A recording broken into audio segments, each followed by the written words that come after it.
करने वाले हैं एक जिन की कहानी के बारे में। और कमाल की बात यह है कि हमारा पूरा का पूरा सोर्स बस ये 3 लफ्ज हैं। जी हाँ, सिर्फ ये 3, ना कुछ कम ना कुछ ज्यादा।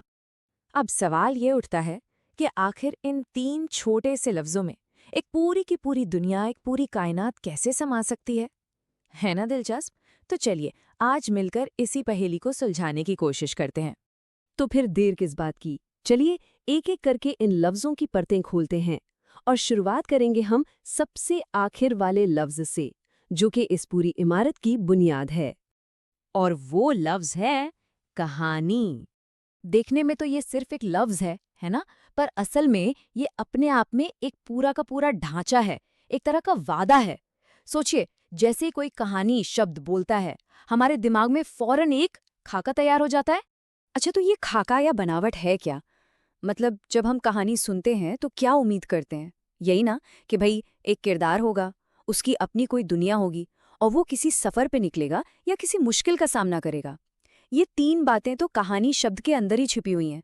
ठीक है, तो ढांचा तो तैयार हो गया, पर अब बारी है उस चिंगारी की जो इस ढांचे में जान डालेगी, जो इस कहानी को असल में जिंदा करेगी। और वो किरदार कोई और नहीं, वो है एक जिन। अब देखिए, जिन कोई मामूली किरदार तो है नहीं। ये लफ्ज़ अपने आप में एक चाबी की तरह है, जो सीधा जादू और रहस्य की दुनिया का दरवाज़ा खोल देती है। ये शब्द सुनते ही पता चल जाता है कि कहानी सीधी साधी तो बिल्कुल नहीं होने वाली।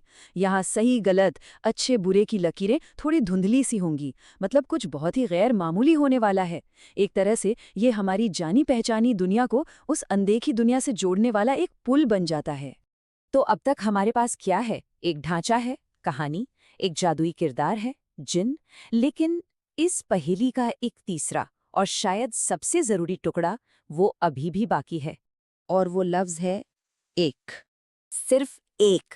जरा इस अकेलेपन पर, इस एक होने के एहसास पर गौर कीजिए। जरा सोच कर देखिए, एक जिन की कहानी और जिन्नों की कहानी में जमीन आसमान का फर्क है ना? जहाँ एक जिन की बात होती है, वहाँ कहानी बहुत पर्सनल हो जाती है, बहुत करीबी। हम उस एक किरदार की भावनाओं, उसकी अंदरूनी दुनिया में उतर जाते हैं। लेकिन जैसे ही हम जिन्नों की कहानी कहते हैं, तो बात बड़ी हो जाती है, किसी महागाथा जैसी, किसी जंग जैसी, जहाँ किरदारों से ज्यादा बड़े बड़े इवेंट्स जरूरी हो जाते हैं। तो ये जो छोटा सा लफ्ज है एक, ये कहानी को एक बड़े कैनवस से खींचकर बहुत ही निजी, बहुत ही व्यक्तिगत बना देता है। तो चलिए अब इन तीनों टुकड़ों को वापस जोड़ते हैं और देखते हैं कि आखिर इनसे मिलकर क्या पूरी तस्वीर बनती है। सबसे पहले कहानी लफ्ज ने हमें एक खाली कैनवस दिया, एक स्टेज तैयार करके दिया। फिर आया जिन और उसने उस कैनवस पर जादू, रहस्य और रोमांच के रंग भर दिए। और फिर आखिर में आया लफ्ज एक।